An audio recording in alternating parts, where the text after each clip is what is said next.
Hey, Wellness Warriors, welcome to the Burnout Resolution Podcast. I'm your host, Dr. Milen Riove, and today we're going to talk about the meaning of life and what that has to do with burnout. I've always been fascinated by this topic, like why are we here? What's going on? What are we meant to do here? How did we get here? All of the crazy questions that we tend to ask at some point in our lives. For me, it was when I was a kid growing up in New York City. I was always fascinated by different tradition. Growing up in the city, just going to school, you would walk past different churches, different mosques, different places of worship. You would meet people of all different ethnicities, all different spiritual and religious backgrounds, and yet we all had very similar things in common. We all got along in school, except for the usual skirmishes that kids tend to have, but for the most part, we were all just running around, learning, having fun, and trying to figure it out. And so that led me to wonder, like, why, when I watch TV, for example, do I see a world that's the complete opposite, where people are dropping bombs on each other and hating on each other? Like, what was going on? What was going on in the outside world that just didn't look like what I was experiencing? And so that led me to study all these different traditions that I was surrounded by as a kid. So when I went to college for pre-med and a biology major, as my academic side hustle, I took some theology and world history classes because I just wanted to figure it out. Why was there all this strife and division in the world when I didn't see that in my little microcosm at school, for example? At the end of the day, once I studied a bunch of different religious philosophies, ancient texts, both at school and just on my own, I came to see that there were many common threads in all of these ancient texts that were simply being misread, misunderstood, or perhaps even manipulated to make them seem different. But at their heart, they were all the same. They all had the same meaning of life, and that meaning seemed to be love. We're usually born extremely curious as kids, and then as we go through the wear and tear of school, we all pretty much agree that the education system, at least here in the United States, isn't the best. So by the time we claw our way through, we kind of lose our sense of curiosity. And by the time we're walking into college and deciding what we want to do, quote unquote, for a living, we've lost that sense of curiosity and we just fall into these life paths and careers, we call them, of course, but we fall into these categories and we tend to put these blinders on and we're off to the races studying what we need to study, checking off all the boxes. And somehow the meaning of life becomes how am I going to survive in the world, as opposed to love. And in my book, Faith, I tackled this. There are only two emotions, in my opinion. There's love and there's fear. And it turns out it's a choice. Which one do we choose? Do we choose love or do we choose fear?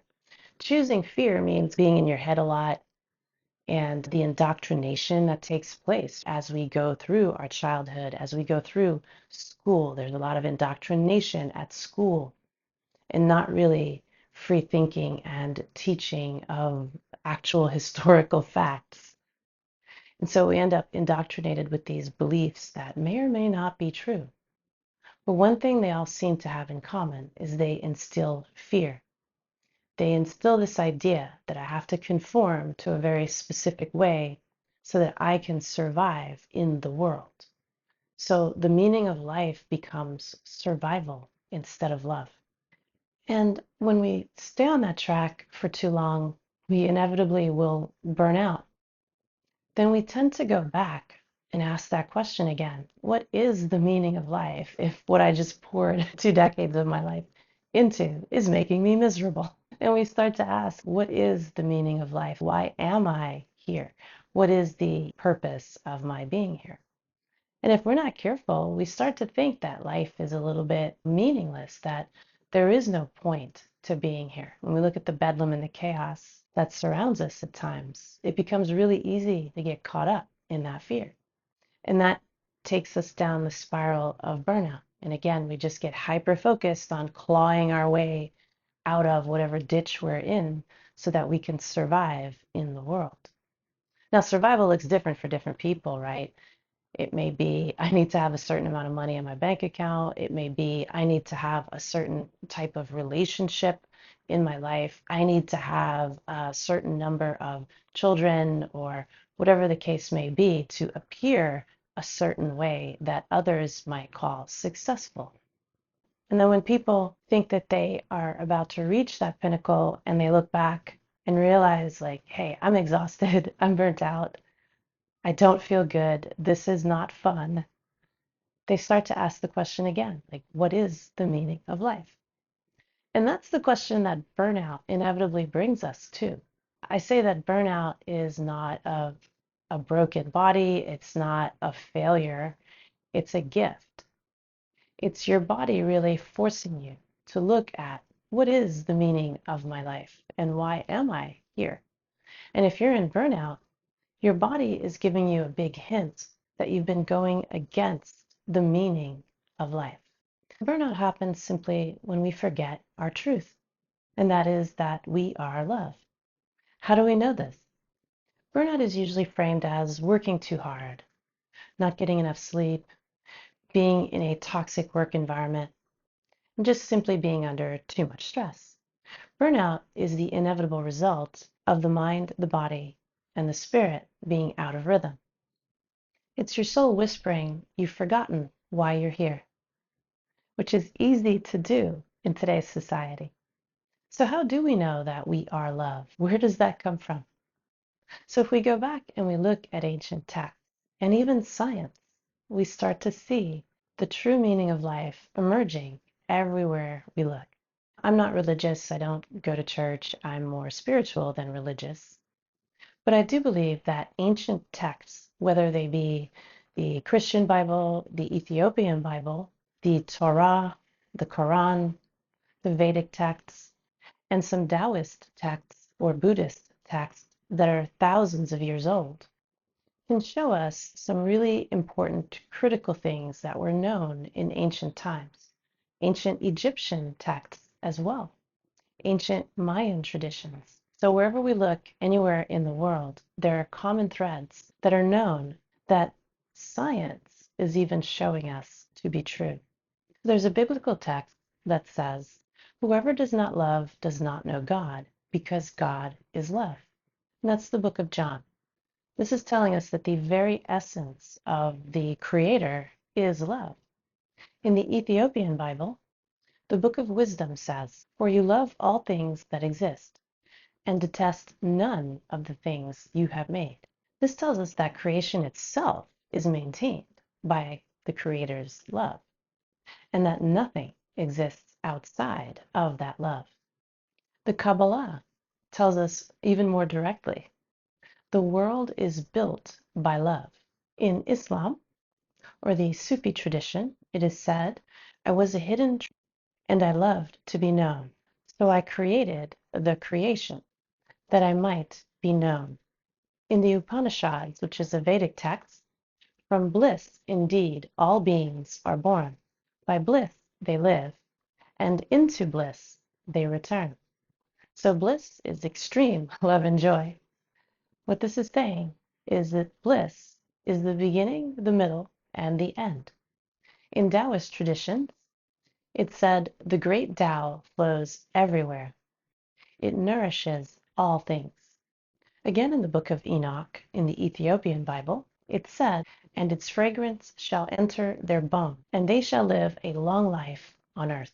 Different traditions, different cultures, different people, scattered all over the globe. But one truth, life, it seems, is about love. And creation is about that love overflowing and becoming us. You may have heard the famous line, I think, therefore I am, by René Descartes, who was a French philosopher. That statement always rang a little hollow for me, to think that just because I think that means I am. Because it seemed to me that thinking was just a more superficial thing that we do. But when you look at ancient texts, they tell a different story. The book of Proverbs says, as a man thinketh in his heart, so is he. So here comes the heart. In ancient Egypt, at the time of death, the heart was weighed against the feather of Ma'at, which is the representation of truth, balance, and love.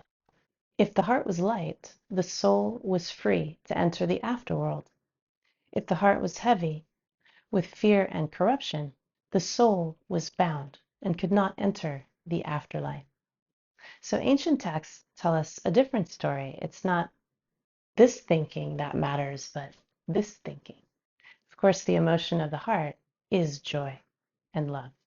This is according to traditional Chinese medicine and many, many other ancient philosophies. To the ancients, the heart was the center of humanity.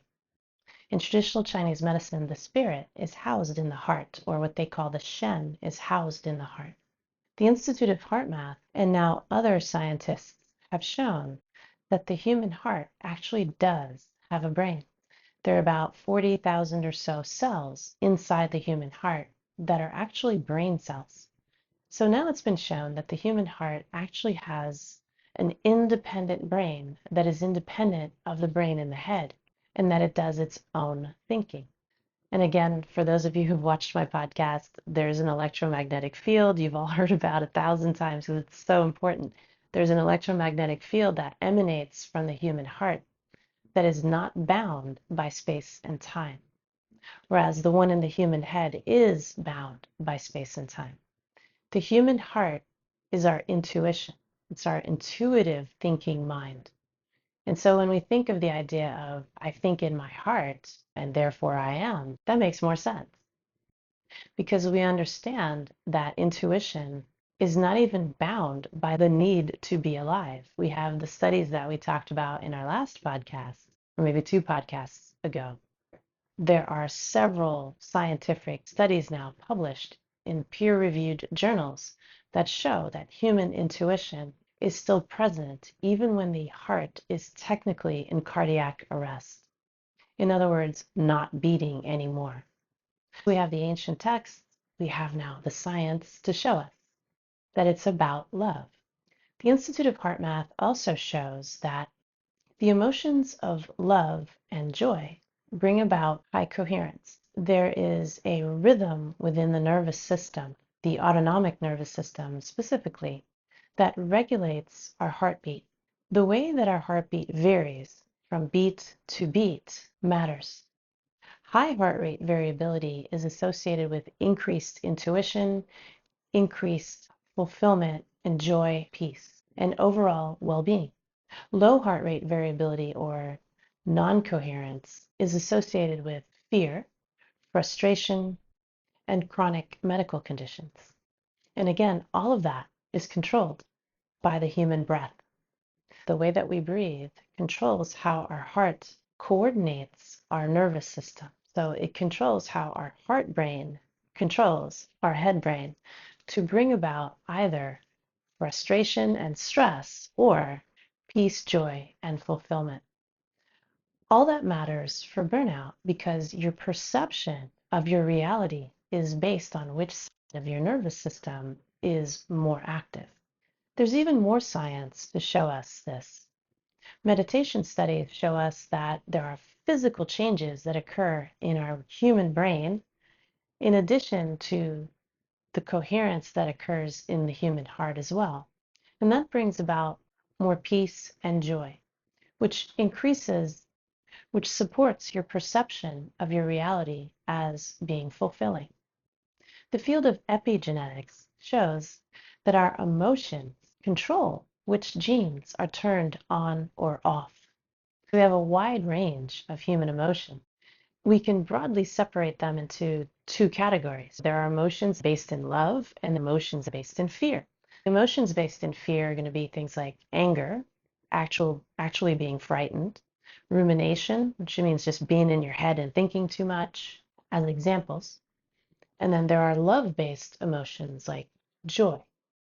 And our brain, the brain in our head, is a big part of how we see the world, how we perceive the world.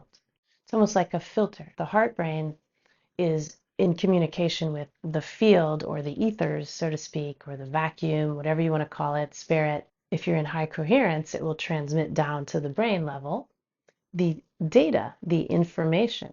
Depending on whether you're in low coherence or high coherence, your brain is then going to filter that data. It's like a receiver of information.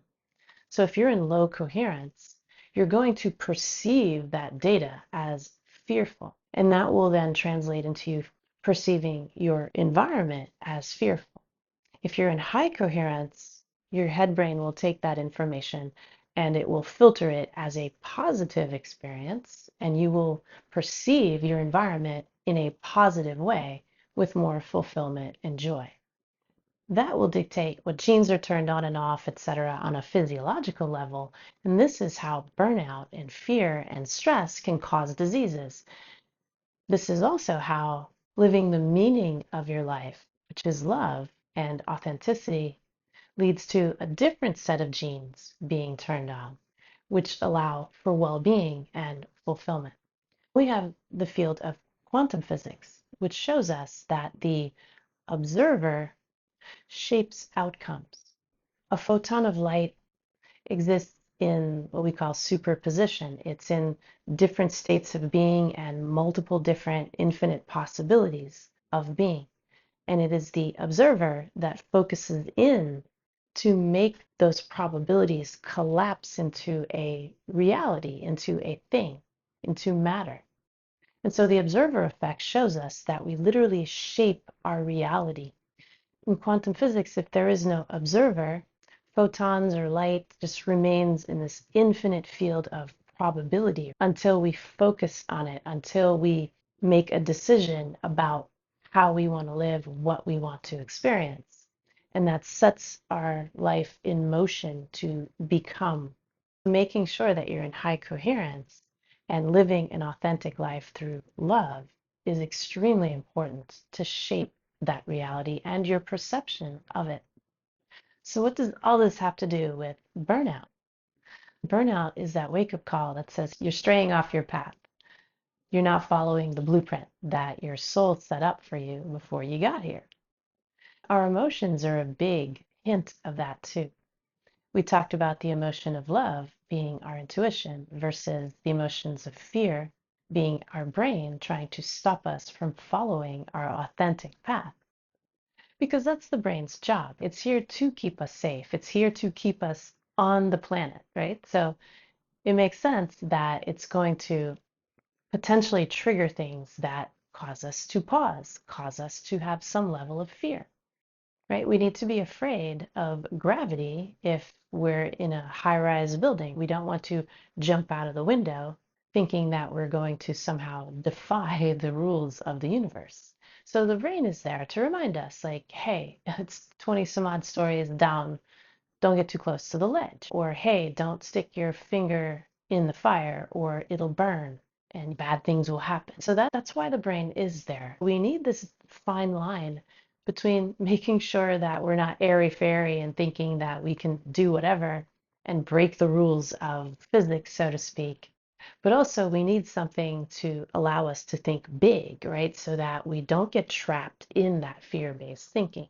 There's this constant balance between the two that we need to strike. But the guiding light, the guiding post is to be authentically who you are. And that is love. Now, that doesn't mean that you focus your love externally on everybody but yourself, right? It means that you focus on yourself first. So it's self-love. Remember that creation is love overflowing. Your cup has to be full and overflow so that it is a full and complete expression of self. When we forget that, we burn out. If we give too much to our career, we burn out. If we give too little to our career, we burn out. If we give too little to ourselves, we burn out. And if we give too much to ourselves in a way that we are being selfish out of fear, we burn out. It's like surfing, right? And I do not surf, but I imagine what surfing is like. You have to ride the wave and you have to allow the wave to take you where it's going. If you fight the wave, you're going to crash and burn. Life's kind of like that. There is a wave to life. There's a trajectory, a goal that you set for yourself when you came here.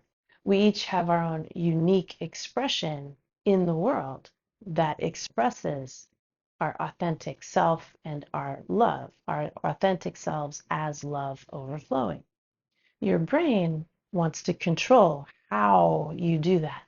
Your heart wants to allow life to just take you there. So there's a delicate balance between the two. And this is why HeartMath teaches us that coherence is not simply about living in your heart constantly. It's a balance between the heart brain and the head brain so that you're riding the wave and you're simply being flexible and adaptable so that you stay on top of the wave and don't fall into the ocean. When you start living as your authentic self, life begins to shift and your experience begins to change. Now, that becomes a fearful experience for some people because your brain is like, whoa, wait, what's happening? Where are you taking me? We've been comfortable over here being what everybody thought we were and what we were expected to be. Like, why are you taking me out of that comfort zone and bringing me over here into some other world I'm not familiar with? It's not smooth all the time, it's rocky. We just have to keep remembering this is actually part of the process. This is part of me retraining my body, my brain to come with me over here into my authentic expression of who I am. So your brain will always want to rebound like a rubber band back to its comfort zone, what it's familiar with. I'm familiar with how everybody thinks I'm supposed to act. I'm familiar with what everybody thinks I'm supposed to be doing for a living. I'm familiar with how everyone defines my success. Don't take me over here, right? But this is where we become complete and whole when we're actually being our authentic selves. At some point, the rift between these two is what creates the burnout crisis, so to speak. And listening to the heart, which is the one that was taking you to your authentic self the whole time, is a big part of that. Training your brain and body to come with you is part of the journey. The brain is going to be afraid of shifting. Now, how do you know that I'm going in the right direction? Is because when you are still within yourself, your heart shows you the direction. The heart shows you that, yes, this is where we need to be. And then your brain is always louder. The head brain is always louder. The boom box is up and roaring, and the heart is just whispering. The heart will never raise its voice to match the brain. So it's not like there's going to be this shouting match and your heart's going to win over. That doesn't happen. Your heart whispers, your brain screams. That's just how they are. So you have to be still enough that you hear the whispers and you feel the emotions of what brings you the joy. It's quick. It's not something that's going to be resounding, right? Especially at first. It's just a little whisper. You think of something you might want to do that your brain is like, nah, that'll never work. And you keep thinking of that thing you want to do, and your brain keeps wiping it out like, no, no, no, no, we're not doing that. But my heart is telling me to do this. So you take small steps in that direction, and your brain will rebel and go back and forth and up and down. And you keep taking small steps in the direction of authenticity. At some point, you're going to reach a threshold where it becomes more comfortable to be your authentic self. And that takes a different amount of time for everyone, but that consistency of being still, whether you're doing breath work, meditation, affirmations, therapy, whatever is necessary to stay in your authenticity, at some point you reach this critical threshold where it starts to feel better over here in your authentic self than it felt over here in your expected by society self, we'll call it. So when we're here in the expectation side of the world, this is what society calls successful. This is what society told me I should do and be and think and desire. We start trying to control the outcome to make it so. This is the expectation, and these are the steps I need to take to make it so. This is control, right? We're forcing and forcing I got to take these classes, do this thing, do that thing. And while you're doing those things, they may not feel very good. You may not want to do the thing, but you feel like I got to suffer through these things to get over here. And when I get over here, I'll be happy. And you get over there and you're like, okay, where's the happy? I did all the things, I checked off all the boxes. And this is efforting, this is control. This is the realm of the brain. The brain likes to control, it likes to be measured, it likes to know the outcome of things because the job is to make sure none of those outcomes is your death. And so it needs to know this step is safe. I could stay in this box and I'll be okay. If I stay with the herd, I'll be okay. That's how your brain thinks. When you start to become authentic, you're not with the herd anymore. You're over here in no man's land because there's nobody like you. Right? You are unique. And so when you step into your uniqueness, it's like nobody around. So it becomes a fear-based thing at first. So remember, when I do what I really want to do, I'll be the only one thinking it's a good idea. And that's okay. Eventually, as people see the result of your authenticity in the world, they'll start to buy in. And whether or not they buy in doesn't matter. Others will buy in because you're here to express uniquely because there are people that will resonate with that. They will have their own uniqueness, but you will be resonating with each other. So perhaps there's some collaboration you'll do, some type of partnership you'll develop, a relationship you'll develop. That's love, right? Love is about community. It's about relationships. Even the word burnout is very descriptive. I mean, when we think of burn out, we think there was a light there, there was fire there, and now it's not there. Right? In Eastern traditions, they talk about the fire of life. There's always a fire in the heart. In fact, in traditional Chinese medicine, the element of the heart is fire. They also talk about the dantian. There are three of them. The lower dantian is the seat of life. There's a fire there, the fire of life. That element is the earth element, but it's the main energy of the body is stored there. Then there's the middle dantian, which is the heart. And then there's the upper dantian, which is the seat of intuition or the seat of spirit in traditional Chinese medicine. Burnout is when that fire goes out. And they talk about these 7 emotions that cause diseases in traditional Chinese medicine. Emotions are very much related to well-being or disease. Even the name burnout kind of means what it says. We need to relight our fire. And in addition to taking our brain with us, being our authentic selves, we have to take our bodies with us. We can't be our authentic selves with a broken body. When that fire goes out, that means your metabolism is going out as well. It's a mind, body, and spirit thing. We have to reignite metabolism, reignite the fire of the body and the fire of the spirit. This is how we are wholly and completely our authentic selves. We're not meant to suffer through diseases. We're not meant to feel unwell. That's not why we're here. Burnout comes when we try to control the outcomes of things out of fear. Healing comes when we let life live through us, when we're on top of the wave, right? And again, I do not swim, so I'm not a surfer. So I am simply imagining what being a surfer might feel like. I did skateboard, I rollerblade, things like that. That's a little different, right? The ground's not moving under you when you're doing that, whereas the ocean is very much in motion. For a surfer, you have to really be flexible. So skiing might make more sense because the terrain is all over the place. When you're skiing, you have to go with the flow, be very adaptable. Otherwise, you're going to face plant in the snow. Letting life live through you by being authentically who you are is the path out of burnout. And so what does living life through you look like? So on a small scale, when I was meeting my daughter for brunch this weekend, I had my whole path planned. I was going to take the bus to this very specific train stop, and then I was going to meet her in Columbus Circle. Did all of it. Somehow managed to miss the bus because sometimes in our building, we literally stop on every floor, all the way down to the bottom. And I live in a high rise on one of the higher floors. I missed the bus literally by a second. I could have gotten pissed, right? Because that meant I was going to be late.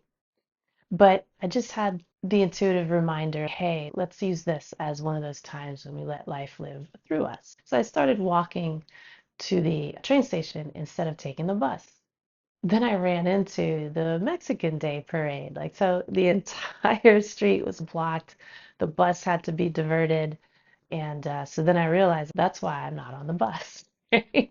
And so I waited a little bit and I'm like, they're not going to let us cross the street. So I just resigned myself, right? I guess I'm going to be late. Texted my daughter just to let her know. I said, I got to find my way around this parade. I'll get there somehow. I had another intuitive hit, just walk back a block from where you just came. And so I did. I walked, and then boom, there was a train station there, the 6 train, the 4 train, I think it was. And so I was like, oh, can I take this train? And I just mapped it out real quick. And sure enough, yes, I could take the train. I had to go in the opposite direction to come back north, but I got there on time. Just another example of things don't always unfold the way we expect, but sometimes they're not meant to, and we let life live through us. Go with the flow. How do we do that on a large scale? The reality is we kind of can't, right? We don't get the entire roadmap in one sitting. So it's like what we talked about in 2 podcasts ago, is like breadcrumbs, right? You get the next step. But if you're guided by what is my highest expression, what brings me the most joy, you get that next step, and then you get the step after that. Now, you might have a sense of, I want to be an artist as my highest expression of myself. You might get a sense that I want to be a healer as the highest expression of myself, or a scientist, or a mathematician, or whatever it is. So you might have that sense of it, but we don't get to know how we get there. We just get to know, how do I express myself in the most authentic way that I can in every possible moment that I can. That's the surefire way to get to the thing that we know is our highest calling. But we don't get to know what that looks like on a moment by moment basis, which is a mind screw as far as we're all concerned. Like, we like to know, first I do this, then I do that, then I do this, then I do this, right? When I wanted to be a doctor, there were all these check boxes. I knew exactly this is first, then this, then this. Then. That's how your brain wants to think of things. But that's not how life actually is. Just like me trying to get to Columbus Circle to have brunch with my daughter ended up not looking anything like I planned. That's kind of how life is, but you still get to the end point. You just don't get to control how it happens. And that's the biggest lesson that we learn, that love infinitely expresses. And what is that saying? Man makes plans and God laughs. Our brain is always limiting us. When we think we're going to control how something happens, we're actually limiting our possibilities. When we allow the heart to be the leader, the possibilities become way beyond what our brain can even imagine. Our brain is actually designed to follow our heart, not the other way around. It's not, I'm going to check off all the boxes first, then I'll be happy. It's the other way around. This brings me joy. This is what I want to do. And then the brain follows. That's how we get out of burnout, once and for all, for good.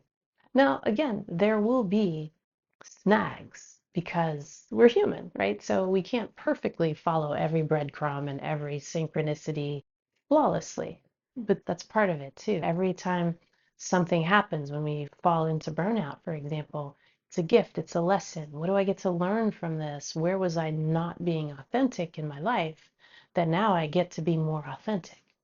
Every quote unquote negative thing that might happen is a potential lesson to be learned. How was I restricting myself? How was I not being authentically myself in that moment that led to that thing? Whether it's stubbing your toe or getting fired from a job or anything that might happen, it's still a lesson. Where was I not being present in my life? It's empowering to know that I get to create my life when I'm authentic. That happens a lot more smoothly. Because the snags come one way or the other. The snags come whether we're being authentically ourselves or whether we're living society's expectation of ourselves. It's just that we get to be happy on this side when we're at least being authentically ourselves. Here, the happiness never seems to show up. And that's the big difference. So it's not that we're just going to skip off into the sunset when we're authentically ourselves. It's simply that we're going to have much more self-empowerment, much more satisfaction and fulfillment in knowing this is me and I get to do what I love despite the snags. So here's the vision that I'm hoping that you've gotten from today's podcast. And that is burnout's not an end. Burnout is not a failure. It's the beginning. It's a wake-up call. It's a gift. It's your soul reminding you that you've simply strayed off the path of being your authentic self. It's a reminder that you are love, that creation itself is love, and that life is meant to be an expression of that love in your own unique way. The meaning of life is in plain sight. It's everywhere, in every ancient text, in the latest scientific experiments, and within ourselves, in our own hearts. That is inevitably the conclusion that we come to. So burnout is simply a forgetting. The way out is to remember who you are. I hope you found this podcast to be helpful. If so, please like and subscribe to our channel. Please share this with anyone you think would be benefited by it. If you'd like to join our 7-day Burnout Reset Challenge, I invite you to click the link below. In our 7-day challenge, we help you rebuild mindset and start guiding your brain and body out of burnout in just 7 days. We've had some amazing results from people's diabetes getting better, losing weight, sleeping better, being energized and motivated, and more. If you'd like to know about our corporate burnout resolution programs or our Wellness Warrior 9-week transformation program, please visit our website, awakenedwellnessnow.com. You can also purchase a copy of my book, Faith, Fearlessly Affirming and Intending to Transform Health, from our website. And as always, thank you so much for listening and watching. And until next time, many, many blessings. Thank you.